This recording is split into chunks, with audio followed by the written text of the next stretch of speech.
What's good with the fight fans? It's your boy Kijana back with some fight predictions this week.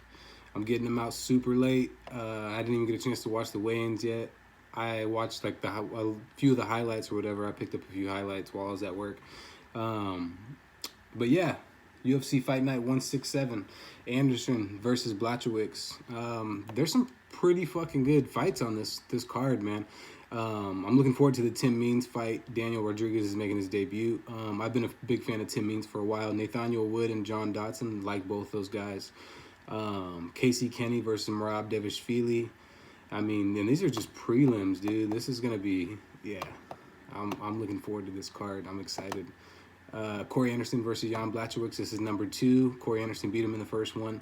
Michelle Pereira. A lot of people don't like this guy because he's super, like, just flashy and he does a lot of unorthodox, like, acrobatic shit. I'm not going to say I'm not a fan of him because he is entertaining, but I still feel like he should stick to the basics at times. Brock Weaver and Kazula Vargas, I seen the stare down for that. It looked very intense. Brock Weaver's Native American versus the Mexican fucking Aztec warrior over here. It's Native versus Aztec. That's gonna be a banger, I feel like. And Rogerio Bontorin versus Ray Borg, Lando Venata versus Yancy Medeiros. Man, like this whole fucking card, it looks like it's actually pretty stacked. But yeah, I'm gonna jump straight into it. I took a bunch of notes, man. I've been taking notes all week. I have some pretty good picks for this week's card. Excuse me. Getting into the prelims, Mark De La Rosa versus Arlene fuck, I can never pronounce this guy's name. Paiva, that's how you say it. Arlene Paiva. De La Rosa, Bumblebee, 11-3 record, 1 KO/TKO win, 6 sub wins, 1 sub loss, 2 decision losses. He's on a 2-fight losing streak to Alex Perez and Kai Kara France. Both were unanimous decisions. This guy's a submission specialist, though. That's pretty much what he's looking for in his fights. He has 5 wins by rear naked choke. He's looking to fucking choke your ass out. He's looking to take your back and just put you to sleep. He has 1 arm triangle choke. Has the height and reach disadvantage for this fight, so that's not good. Low volume striker, actually super low volume striker. If you go back and watch any of his fights, he doesn't throw. He's not a volume striker. He's looking for a takedown and try to get your back. That's his go-to. Not a knockout artist. Doesn't seem comfortable when he's standing up and banging. So, yeah. Decent takedowns, good grappling transitions. His job's on the line, I feel like. If he loses this fight, he might get one more chance. And if he loses that next fight, then he's definitely probably going to be out of the UFC. Because he's not really building a fan base. He's always on the prelims. Not too many people know about him. And he's been in the UFC for a little while now. So it's kind of, you're not a marketable person. So you're probably not going to be in the UFC for that long. Unless you're getting wins. If you're getting wins, then it doesn't matter if you're marketable or not, as long as you're getting wins. Actually, I take that back. There's a few fighters that still got dropped and they were getting wins. Can't think of their names right now, but it'll come to me. But Paiva, 18-3 record. He has more fight experience. 3 KO/TKO wins. 3 sub wins. 1 KO/TKO loss. He's on a 2-fight losing streak as well. So this is battle for the spot to stay in the UFC, man. Exciting fighter. He lost to Rogerio Bontorin in his last fight by doctor stoppage. It was a pretty bad cut over his eye. It was a huge gash right above his eyebrow. He's a high-volume fighter. Pressures all of his opponents. He's a pressure fighter. Tough, gritty, durable. Hits hard for the weight division. He can knock you out for sure. And like I said, he pressures every single one of his opponents. If you watch any of his highlights from any of his fights before the UFC, he always is pressuring his opponents. And now in the UFC, he's still doing the same thing. But he just seems like a more seasoned fighter. Very good wrestling defense. He does have an anaconda, or I think it was anaconda choke loss. I think that's what it was. I honestly can't remember. Anyways, yeah, he has a submission. He does have submission loss. So I don't know, man. I think I'm gonna roll with Paiva on this one. I can't really pick De La Rosa. I picked him before and he's lost me money. It's not really about the money. I mean, of course, I want to win some cash in the process, but like I picked Mark De La Rosa a few times and he's let me down. So I can't pick him in this one. I'm rolling with Paiva. I feel like Paiva's gonna get the dub on this. Next fight, what is it? Okay, let me go in order because my shit's all fucked up. Oh, Nico Montano is stepping in place for Shauna Young. I didn't take any notes for Montano, so I'm just going to talk about Macy Chiasson, I guess. She has a 5-1 record, 2 KO/TKO wins, 2 sub wins, 1 decision loss.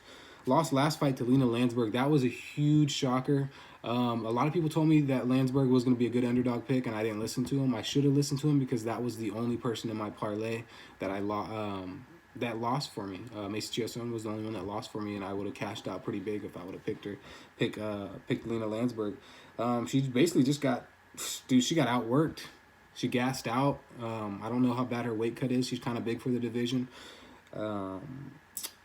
Yeah, she has a really slick sub game, long limbs, decent striking. Her cardio is just the main thing that's questionable for me. Like, how bad is that weight cut? That's what I'm wondering. But she does overwhelm her opponents with her strikes. So that's a good thing. Nico Montano, I don't remember her record, and I don't know too much about her, so I'm not going to really talk too much about her. But in this pick, when she was supposed to fight Shayna Young, I picked Macy Chiasson. So I think Chiasson will probably be hungry. Nico's coming in on short notice, like a week's notice. So I'm rolling with Macy Chiasson. I think she might get a submission victory in the second round, or maybe a decision victory. I just hope her gas tank holds up. But she's fighting somebody who's on short notice, who didn't get a training camp, so she's probably not going to have a crazy gas tank either unless she just has natural cardio. Yeah, so next fight, Casey Kenney versus Merab Dvalishvili. Casey Kenney, 13-1 record, 2 KO/TKO wins, 4 sub wins, 1 decision loss, on a 2-fight win streak in the UFC. To very high level fighters, dude. They gave him some fucking tough competition to just come right into the. Well, that division's always pretty crazy, but just to come straight into the UFC, they gave him fucking Ray Borg, Manny Bermudez, and those are both like top notch fighters. Both unanimous decision wins. He outworked both fighters. Crazy heart and gas tank. This guy's he's a true fucking warrior. Relentless fighter. Nasty leg and body kicks. Throws some pretty nice spinning heel kicks. And front kicks too. Vicious knees and while he's in the clinch. Very nice and precise left crosses too. If you go back and watch some of his fights, he hits a lot of people with those. He's accurate with his left cross. Times his takedowns well. Double legs are money every time. Basically just sets up combination and then goes for a double leg if he feels like it's there. And this guy has really good wrestling defense, and he can fucking take a punch. In a lot of his fights, he's taken some fucking damage and eaten some punches, and just doesn't really seem to phase him too much. So yeah, he doesn't have the greatest head movement, so that's not a good thing. But I feel like his heart and his just warrior mentality, and his cardio, I think that's all gonna hold up for him. But he's fighting somebody who's the cardio fucking king, dude. Merab Dvalishvili, man. This guy, they call him the Machine. That's his nickname. Like he's the machine for a fucking reason, dude. I think he got that nickname from fucking some of his teammates, Elijah Ming Sterling and all those guys that he trains with. He's 9-4 record, 2 KO/TKO wins, 1 sub win, 1 sub loss on a 2-fight win streak. An impressive performance versus Brad Katona. He completely dominated Katona, and I picked Brad Katona to win that. It was the stupidest decision I've probably picked in a while. I thought because Katona was training out of fucking McGregor Fast, I thought that might have made a difference, and he might just have some new abilities or some shit. Conor McGregor might have rubbed off on him a little bit and gave him the magic left hand or some shit. But no, that didn't work out at all. He has a ton of heart. This guy's a true warrior as well. This is like the battle of the fucking warriors, because Casey Kenney and Merab Dvalishvili, they don't back down to anybody. And their cardio and their relentless pressure for when they fight anybody is just insane. When he fought Ricky Simone and got submitted, that was just like pure willpower and heart. Like, he was getting submitted, he was twitching his feet and fucking stomping the ground with his feet, trying to keep himself like in the fight because there was only a little bit more time. But he was in that submission for a good minute.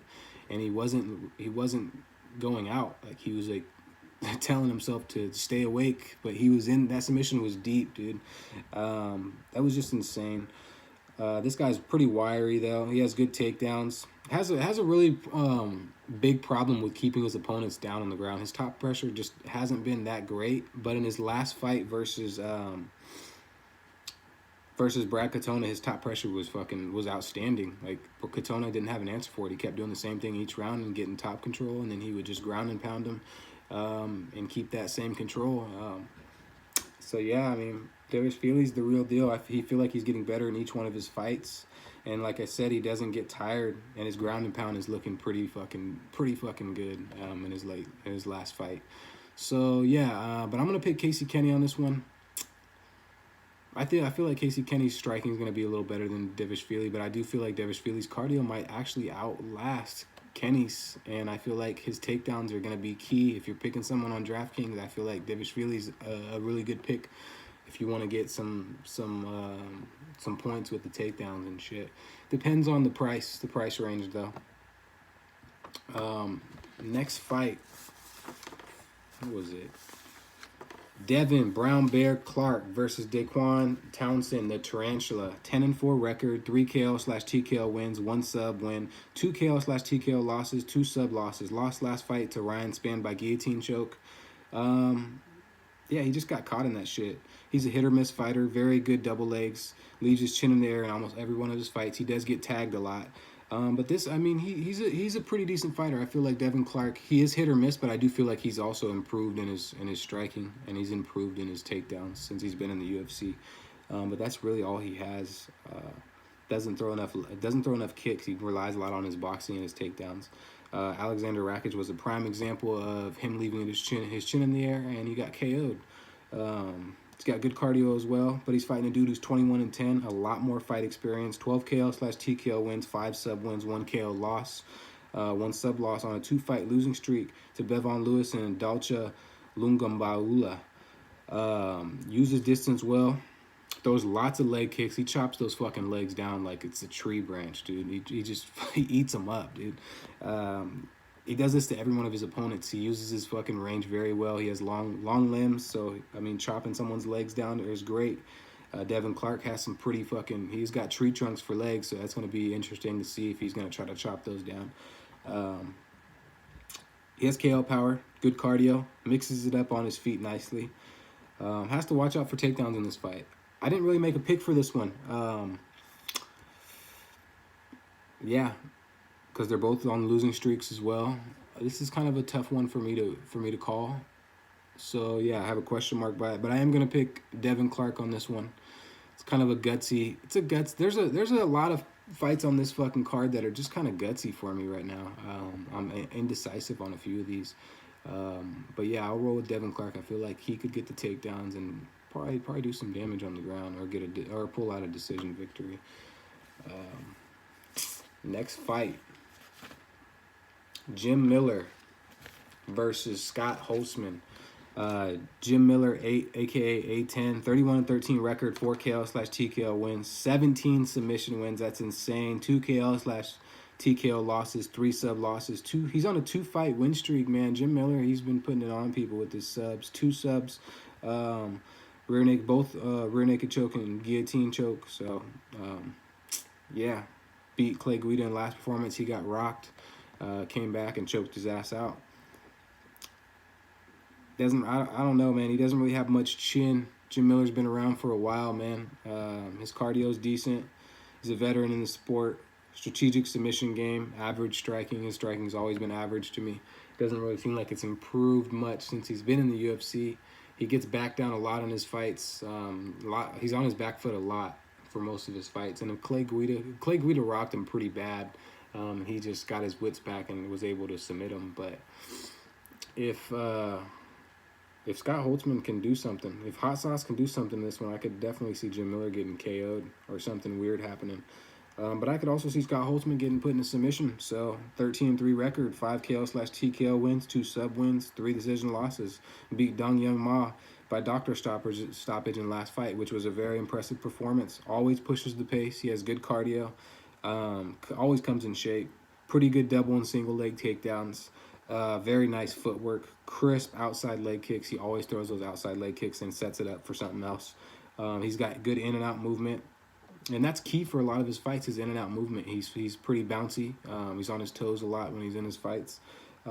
Quick right cross and uppercuts. But he does tend to get outworked. He lets people just kind of like, he sits back a lot. It's weird because he likes to pressure his opponents, but at the same time, in some fights, he lets people just steal the show, and he sits back and just doesn't do enough. Lost to Nick Lentz, Josh Emmett, and Drew Dober. So those are all decent fighters in the UFC. But I'm rolling with Scott Holtzman on this one. I feel like Jim Miller will get a loss. He's on a 2-fight win streak, so I think that loss is coming up. So yeah, next fight, John Dodson, the Magician versus Nathaniel Wood.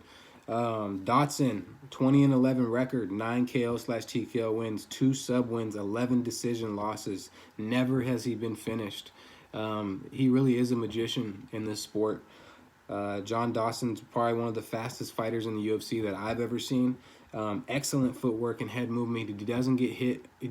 I'll take that back. He gets hit, but it's always a graze. He always gets out of the way just in time, or he just figures out a way to like kind of go into the punch in a certain way that it doesn't really phase him. He doesn't get rocked too much. I've only seen him get rocked maybe once or twice, and it wasn't anything that was going to really put him out.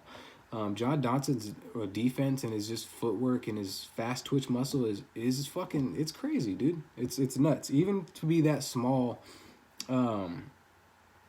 most people would just say like, oh, okay, well, he's hella little, or he's super small. He should be that fast. That's not always the case, man. Even being that small, you're just not gonna have that kind of speed. John Dodson he's like I said, he's a magician, and he's gifted. I like John Dodson. I've watched him for a while since he joined the UFC.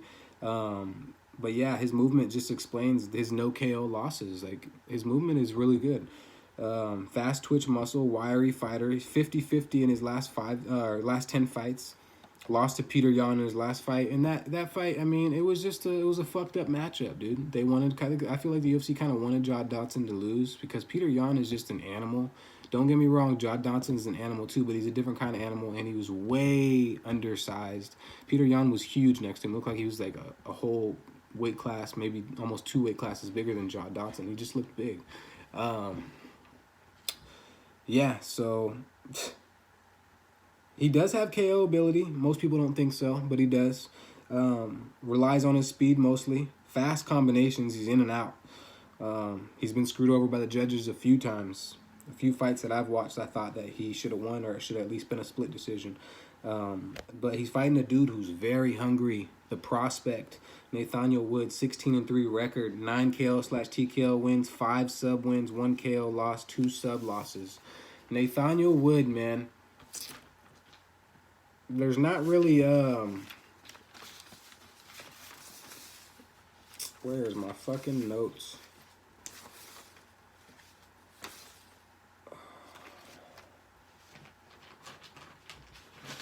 Sorry, guys. Gotta wait for a second.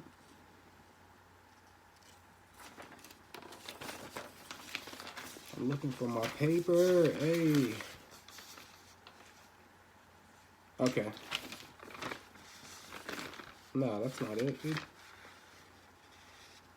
Okay, well, I can't find the notes for Nathaniel Wood. But anyways, this guy's the real deal, man. Oh, they're right here.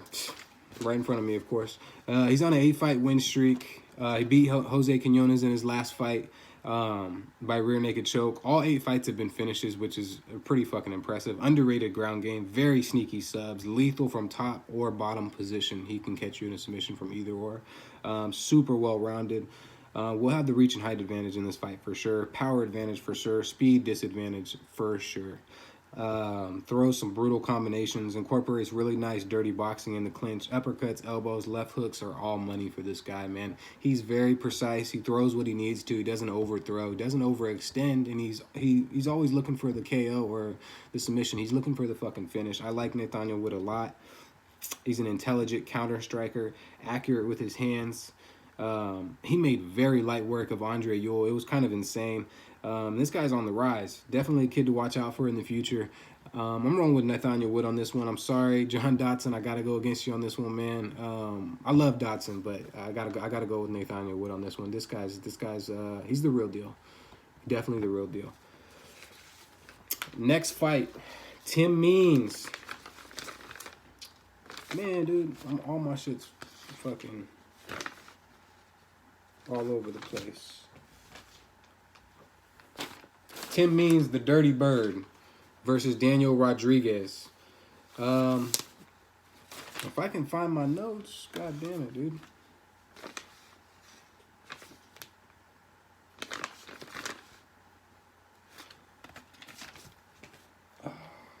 Wait one sec, guys. This video is already not okay. It's right here. It's already starting off a little sketch.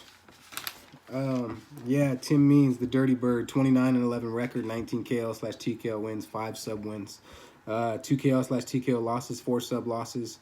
Beat Thiago Alves in previous fight by submission. Muay Thai fighter type of style. Lethal in the clinch. Loves to stand and bang. This guy's he's the definition of a dirty boxer, man. Tim Means he's great at dirty boxing. Elbows are nasty in the clinch, and knees are nasty in the clinch. Uses his range very well, walks all of his opponents down.